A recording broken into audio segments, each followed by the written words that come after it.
Boa tarde. É um prazer ser coordenadora dessa mesa, com pessoas tão brilhantes ao meu lado. Eu passo a palavra agora para o Alberto, que vai falar sobre a questão da origem ou destino na tributação dos serviços.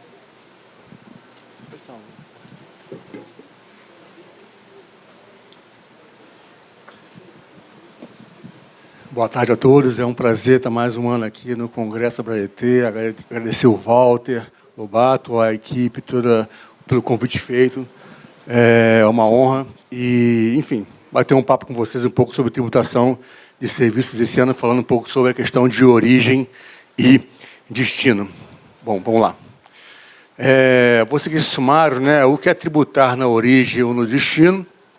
Falar um pouco rapidamente sobre o princípio da territorialidade e elementos de conexão, conceito de prestação de serviço gerando confusões, e a tributação de destino, questões jurídicas, questões operacionais, e na questão da tributação internacional de comércio, bens e serviços, falar um pouco aí também os desafios em relação à economia digital. O que é origem e destino? Na verdade, a tributação origem e destino, quando eu falo, focando aqui em tributação do consumo, focando em operações que ocorrem envolvendo mais de um ente, né? Mais de uma jurisdição, né? Então, uma compra de bem ou serviço em que você tem mais de um ente envolvido nessa compra, né? Falando em operações internacionais, isso aí envolve mais de um país, né? E falando de operações nacionais, envolve mais de um ente subnacional, né? Isso aí está ligado diretamente ao critério espacial, né? E em relação ao critério espacial, o que é o critério espacial? É o onde se considera ocorrido o fato tributável, né? Então, a questão do onde se considera ocorrido o fato tributável não pode ser confundida, como às vezes ocorre, com o onde ocorreu o fato na vida real, né? Isso é importante destacar, porque mesmo em relação ao próprio ISS, isso aconteceu, inclusive, em jurisprudência do STJ, né? E aí é importante fazer essa distinção para deixar bem claro os conceitos, a diferença entre os conceitos. O que é o princípio de territorialidade, né? Territorialidade nada mais é que quando um ente somente pode tributar fatos que guardem um elemento de conexão com o seu território. Perceba que eu não estou falando de fatos que ocorrem no território. Eu falo em fatos que guardem um elemento de conexão com o território. Porque, falando no fato transação de bem e serviço, muitas vezes ele ocorre tangenciando mais de um território, né? E quando você fala em prestação de serviço, a confusão tende a ser maior, porque quando é mercadoria, a mercadoria é um bem físico e que ele tem que se deslocar para chegar da origem para o destino, né? Quando é serviço, aí começa a haver algumas discussões e confusões, a meu ver, com a questão do fazer o serviço, da prestação, onde se deu a prestação do serviço, né? Às vezes se confunde a prestação em termos, espacialmente falando, em termos fáticos, com a prestação em termos jurídicos, né? Então é importante a gente aprofundar um pouco nisso, né? E aí, perceba que o princípio de territorialidade, Gustavo Brigagão, nosso amigo chegando aí, grande amigo, fala assim, elemento de conexão, né? É importante haver essa ideia de aquela relação, aquele fato tangenciando aquele território. E tangencia o território de mais de um ente. Se é uma operação que envolve mais de um ente, se tangencia o território de mais de um ente, eu vou entrar um pouco no que é tangenciar, pode haver mais de uma jurisdição envolvida e tem que haver algum tipo de regra para dizer qual é o ente competente para tributar, para não haver bitributação, né? Então, falando de elemento de conexão, eu cito aqui as palavras do professor Alberto Xavier, dizendo que elemento de conexão é o instituto pelo qual o legislador determina o local de certo evento da vida, previsto para um ordenamento tributário, gerando efeitos jurídicos para esse evento pela aplicação de tal ordenamento. Perceba que a ideia de elemento de conexão, é óbvio que entre elementos de conexão possíveis, você tem a ideia de elemento de conexão, quando o próprio doutrinador Alberto Xavier fala em legislador determinar o local, é a lei dizer onde se considera ocorrido o fato. E a lei, ao dizer onde se considera ocorrido o fato, ela está trazendo uma certa presunção, né? e absoluta. Sim, né? Vamos ver isso aí. Né? Ou seja, não interessa onde aquele fato ocorreu na vida real, mas é óbvio que desde que haja uma conexão com o território, aonde a lei diz que considera-se ocorrido o fato. Né? E aí eu tenho que valer de algumas alegorias aqui, eu tenho que destacar algo que é importante, no meu entender, que é o plano fático não se confundir com o plano normativo. Né? Isso ocorre com o conceito de fato gerador, não se pode confundir o fato gerador concreto com o abstrato, que é a lei. Isso ocorre com base de cálculo, em que não pode se confundir a base calculada, que é o número concreto, com o conceito base de cálculo, que está, por exemplo, no IPTU, o valor venal que está na lei. Né? Então, o plano fático e o plano normativo não necessariamente estão casados, né? Até por conta de uma necessidade de uma operacionalidade da lei, senão ela é inaplicável. Então, pegando aqui um exemplo de um escritório de advocacia aqui de BH, né, em que ele tem um cliente lá em São Paulo. Né? Está aparecendo aqui. Tem um cliente lá em São Paulo. Ora, se o advogado aqui, de repente, ele vai no cliente toda semana para ir lá conversar com o cliente, para tirar notas, enfim, para escrever, para analisar, para estudar, ou se reúne com o cliente, talvez, num terceiro lugar, num escritório, num restaurante, no coworking, ou ele vai a Brasília, no STF, defender o cliente. Ora, não é porque ele foi nesse lugar diferente que o fato prestação de serviço de advocacia está acontecendo juridicamente falando nesses locais. Né? Tem que haver algum tipo de previsão normativa que dê segurança, que dê aplicabilidade à norma. Aí é por isso que vai ser escolhido entre os elementos de conexão possíveis. Quais são os elementos de conexão possíveis? O local do estabelecimento, o local do tomador, do cliente, um local de uma outra efetiva prestação, um terceiro local. Né? Então, são elementos de conexão possíveis, que vai o legislador no plano normativo e ele vai elencar um deles, ele vai escolher um deles, e aquela escolha, desde que obedeça à razoabilidade no sentido de escolher elementos de conexão entre os possíveis, é uma escolha que, na verdade, é uma presunção absoluta. Né? Não interessa se o advogado ficou a semana inteira no cliente lá em São Paulo, que não é por isso que vai ser devido ao ISS lá, falando de ISS. Né? A lei vai e dá segurança jurídica. Considera esse ocorrido no local do estabelecimento prestador. No caso aqui, origem. Né? Então, é só para deixar clara a distinção, e eu falo isso porque uma jurisprudência STJ de 2000 a 2009, aproximadamente, aliás, um dos termos aqui vai ser falado, me parece, né? 2000 a 2009, foi numa linha de entender que o ISS era sempre devido no local da efetiva prestação. Na verdade, é uma outra questão. Né? O que é a efetiva prestação? É a fática?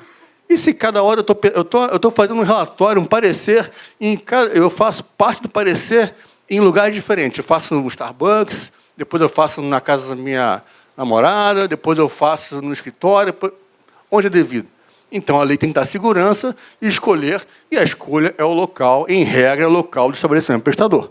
Uma questão operacional, uma questão de aplicabilidade. Né? Então, é importante que haja essa ideia. E aí, eu tenho que destacar, a Constituição, isso não vai de encontro à Constituição. Porque alguém poderia dizer, não, o artigo 1563 diz que o ISS dali se interpreta que o ISS é sempre devido onde é prestado. Tá, mas onde é prestado faticamente? Porque 1463A diz que cabe a lei complementar para prevenir conflito de competência, combinado com o inciso 1 do 146, para prevenir o conflito de competência, diz que o ISS diz que a lei complementar vai dizer onde se considera devido o ISS, para evitar o conflito, justamente. Né? E aí eu entro na confusão que às vezes acontece com a expressão prestação de serviço. Me parece, com a vênia dos entendimentos diversos, me parece que prestação, para fins jurídicos tributários do ISS, não é o ato de prestar. Aliás, o dicionário, em todas essas expressões, as palavras que são relativas a substantivos que denotam ação, prestação, transmissão, vai no dicionário. Ato, processo ou efeito de prestar. Me parece constituinte quando quis captar uma riqueza, que é a prestação de serviço, ele não quis captar o ato de prestar. Que é o ato de prestar, se eu conserto minha cadeira, é um ato de prestar, mas economicamente é irrelevante para o direito. Vai ser relevante quando eu pago alguém para prestar para mim. Ou seja, envolve uma relação jurídica negocial. E aí me parece que a prestação está muito mais relacionada com uma relação jurídica.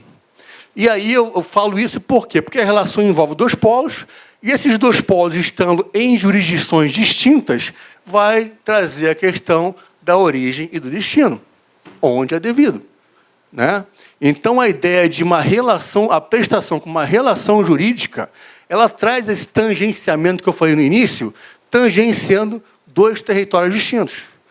Fundamental, no caso dos entes subnacionais, no Brasil, uma lei complementar nacional que está acima dos entes para ela definir a regra do jogo. E como é que é na tributação internacional? Não existe uma lei complementar mundial. Existem os países com a sua soberania e, para evitar o conflito na tributação da renda, por exemplo, eles vão e sentam para fechar um acordo para evitar a bitributação da renda do capital. Se não tiver acordo, os dois podem tributar. São soberanos. Agora, ente subnacional, não. Uma lei complementar nacional vai definir a regra, como é que vai ser. Nessa prestação que tangencia mais de um território. Pode tangenciar até mais de dois. Aqui eu estou focando mais em critério espacial. Agora, a prestação de serviço também confunde a gente, no meu entender, não só em relação ao critério espacial, em relação ao contribuinte. Porque, na verdade, a meu ver, ainda que se fale em prestação de serviço, com isso eu não estou dizendo, eu não entendo que o contribuinte só possa ser o prestador de serviço. Por quê? Porque a relação de prestação de serviço, assim como a de venda de mercadoria, assim como a de venda de bem imóvel, é uma relação que a gente chama de sinalagmática. O que é isso? É uma relação que ambas as partes oferem vantagens e obrigações. Ora, as vantagens aí são econômicas. E, por serem econômicas, ambos os polos revelam capacidade contributiva. O cara que vende o serviço porque ele vai ganhar dinheiro com isso, e o cara que compra o serviço, ou a mercadoria, ou o imóvel, também ele vai adquirir um bem que tem valor. Então, ambos os polos revelam capacidade contributiva. Ou seja, olhando só a nível constitucional, os dois podem ser elencados como contribuintes. Né?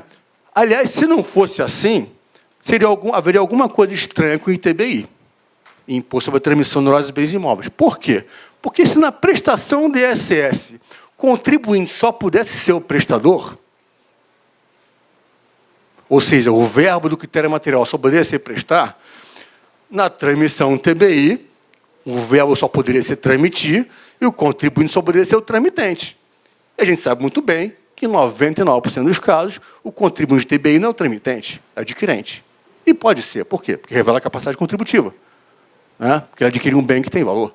Né? Então, me parece que ambos podem ser elencados como contribuintes. Ou seja, o critério material que revela lá no verbo quem é o contribuinte, você, na verdade, você tem, olhando o texto constitucional tão somente, 1563. Critério material pode ser prestar serviço ou pode ser tomar serviço. Quem que vai definir? De novo, a lei complementar. Artigo 5º da lei complementar 116 fala que o contribuinte é o prestador de serviço. Agora sim. Cumpriu o papel, definindo quem é o contribuinte para quê? Para evitar o conflito também. Né? Com qual fundamento? Artigo 146, inciso 3, alinhado à Constituição. Cabe à lei complementar definir fatiador, base de cálculo e contribuinte dos impostos previstos na Constituição. Combinado com o artigo 1461, que diz que cabe à lei complementar prevenir o conflito de competência em matéria tributária. Ok? Bom, tudo que eu falei aqui é para dizer o seguinte: é possível juridicamente, sim, tributar serviços de destino? Sim, origem de destino é uma questão de decisão política. Obviamente, da decisão política decorrem questões jurídicas ainda e questões operacionais. Que é mais fácil tributar na origem, naquela pessoa que vende o serviço, que presta o serviço, que pode prestar para milhões, eu estou tributando em um só. Se vai ser no destino, vamos pegar Netflix. Netflix, né, presta serviço de streaming, de vídeo. Tem milhões de clientes no Brasil inteiro e no mundo até. E aí? Para tributar no destino, não consegue, por questões operacionais, tem que ter pressupostos operacionais postos para poder haver essa tributação. Mas antes dos operacionais, eu quero focar nas questões jurídicas ainda.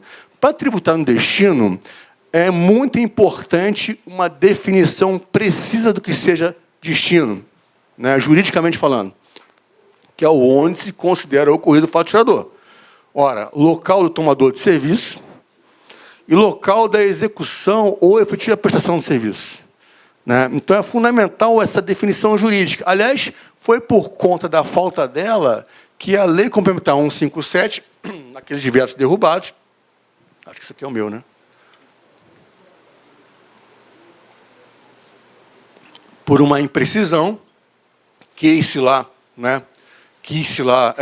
tributar de qualquer forma, e de qualquer forma mesmo, né? O serviço de administração de cartão, entre outros. No destino, eu falei que ia dar problema e deu. Né? Enfim, derrubaram os diversos lá e deu problema. Né? Por quê? Porque serviço é algo que tem que ser legislado de forma cirúrgica. As definições têm que estar muito claras e muito bem feitas para não dar problema. Né?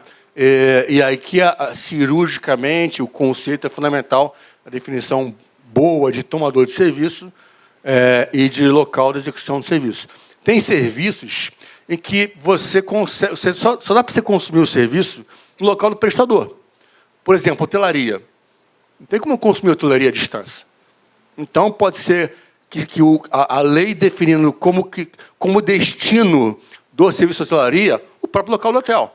Até porque, se não for assim, for o CPF da pessoa que toma o serviço, os municípios que com vocação turística vão ficar a ver navios na arrecadação do ISS nesse aspecto. Né? Perceba decisões políticas aqui. Né? Há mais uma possibilidade. A decisão política de colocar a melhor possível na lei. Complementar, no caso. Né? Serviço prestado pela internet. Presta distância. Aliás, serviço, Roca Rasa diz que ICMS é imposto nacional pela sua característica de comércio nacional e tal. Eu digo que ISS é mais nacional, é mais internacional que ICMS. Porque ISS, eu aperto um botão aqui pela internet, eu presto serviço para alguém que está do outro lado do mundo. Serviço tem essa característica, né? Graças a quê? À internet. Né? Então, é fundamental serviço prestado pela internet. Provavelmente, o critério jurídico de destino vai ser algo relacionado ao CPF da pessoa, se ela for pessoa física. Né? Então, tem que haver escolhas de locais de destino que tragam fixidez e tragam segurança, que evitem trazer a mobilidade, que se eu atravessar a fronteira, a divisa entre o Estado e outro, entre um município e outro, aí vai mudar a jurisdição para a qual é devida o tributo. Então, a lei tem que ser cuidadosa nesse aspecto. Também é importante questões jurídicas, quando se quer tributar em destino, a questão da legislação nacional. Falando hoje, no status jurídico hoje, que você tem um tributo municipal ISS e ICMS também, em que é muito importante a uniformização de obrigações acessórias e de responsabilidade tributária, por lei complementar. Né? ICMS está aí. Obrigações acessórias a 1.000. Por quê? Porque tem N benefícios fiscais. O ICMS está destruído. Né? O ISS, se não tomar cuidado, vai nesse caminho. Então, é importante que haja uma nacionalização, né, para tributar no destino, tem que haver nacionalização de regra para evitar a proliferação de obrigações acessórias. E para otorgar um destino, tem que ter um terceiro elemento que é pressuposto, me parece, que é um comitê gestor. Um comitê gestor, aí, no caso de ISS dos municípios, para quê? Para prever regras uniformes de obrigação acessória e para regulamentar e operacionalizar essas obrigações acessórias. Né? Fundamental isso, aí vamos para as questões operacionais, em relação à tributação do destino. Ora, temos que lembrar que não dava para fazer, há tempos atrás, a tributação do destino com ISS, porque não tinha tecnologia para isso. Né? Se você pegar a 116, a Lei Complementar 116, basicamente, ela traz o quê? Ela traz o critério de destino, nos incisos do artigo 3º, para serviços em que a efetiva prestação era facilmente detectada. Exemplo clássico, construção civil. Canteiro de obra está lá, não sai do lugar. Né? Ela está assim desde 68. Né? Para tributar no destino outros serviços que não têm essa característica, é fundamental a tecnologia, né? Inclusive para tentar alcançar com tomadores que são pessoas físicas, que no destino não estão cadastrados em lugar nenhum, né? E aí, para isso, tem que haver um sistema de nota fiscal eletrônica nacional. A Abrasf, com a CNM e a Receita Federal, estão no projeto conjunto de um sistema único de nota fiscal do Serviço Eletrônico Nacional. A Receita precisa disso por quê? Para PIS/COFINS ou IVA federal dela. Fundamental, né? Nota única. Imagina uma empresa com 500... Esgotado, estou encerrando. Uma empresa com 200 filiais no Brasil, em municípios diferentes, e a cada um emitir um tipo de nota de cada município. Vai ficar maluco, como está hoje, né? A ideia de uma nota única padroniza e simplifica demais a forma de tributar, inclusive a tributação no destino. E aí, guia única por quê? Porque essa empresa, na origem, ela emite uma guia única, que já está sistema lá, está parametrizado todos os municípios para os quais há tomadores de serviço, e o valor vai via conta eletrônica para os municípios de destino. Pronto, resolveu. Imagina a simplificação que isso dá. Isso é importantíssimo, ainda mais num país continental. E falando de sistema, então, é importante, falando de ISS, né? A ideia de uma nota fiscal de serviço eletrônica única nacional, projeto que está andando junto com a Receita Federal, uma guia única nacional, e, para fins de controle, falando em instituições financeiras, uma declaração eletrônica de serviços de instituições financeiras, faz às vezes uma nota, porque banco não emite nota em regra, né? Então, a DESIF, que em São Paulo já tem, nacionalizar essa regra para os bancos. E isso dentro de para fim de controle, uma situação fiscal digital do ISS, como já tem para o ICMS e IPI, né? Na questão dos operacionais ainda, o comitê gestor ele vai gerir o sistema de nota, né? E regular a atuação coordenada dos municípios para a fiscalização, para não virar bagunça, né? Esse sistema propicia também uma tributação compartilhada, porque os municípios, como São Paulo, por exemplo, perdem muita arrecadação em a tributação ser 100% de destino. A tributação compartilhada, por exemplo, 2% na origem, no máximo 3% no destino, ela permite uma integração entre os municípios e não uma guerra entre os municípios. É algo importante a se pensar, já que o sistema possibilita isso, né? Até porque, se for 100% de destino, o município de origem não vai ter o interesse de fiscalizar, né? E aí pode dificultar um pouco mais a fiscalização, né? Para terminar de vez, já está estourado o meu tempo, comércio internacional de serviços, de bens e serviços, se pratica o princípio do destino. Na exportação, qual é a ideia? De não onerar o bem ou serviço exportado, de não ferir a competitividade no mercado internacional e de favorecer a entrada de divisas no país, né? E falando em importação, por que tributar na importação? Porque, primeiro, o importador é um elemento de conexão plausível, a lei complementar pode prever isso, como aliás prevê, e há uma isonomia de tratamento tributário entre o bem ou serviço nacional e o bem ou serviço similar que se quer importar para evitar essa quebra de isonomia. Ok? Por fim, tributação no destino da economia digital. Um problema que não está resolvido ainda é a operação de prestação de serviço B2C, em que a empresa está lá fora e quem adquire o serviço é uma pessoa física na sua casa. Meu filho jogando lá um joguinho lá na internet, ele online, pediu para eu comprar lá um uso, lá, um direito, alguma coisa lá, que eu entrei para ver onde era a empresa, estava na Holanda a empresa. A gente sabe que a Holanda é um paraíso fiscal, tributação da renda e tal, né? Como é que pega isso? Não tem como não envolver essas pessoas que estão aqui. Operadoras de cartão, meio de pagamento, porque elas vão intermediar a operação de pagamento. O serviço de pagamento, o serviço financeiro, vai ser intermediado por elas. Eu não falo isso de ISS, não. Eu falo isso nacional e mundialmente falando, né? Então, me parece fundamental chamar essas pessoas para conversar, esse é nível nacional, não é nível subnacional, chamar para conversar para ver um entendimento de como tributar. Eu vejo, às vezes, falando Digital Service Tax lá fora, como se fosse algo para complementar o tributo sobre consumo.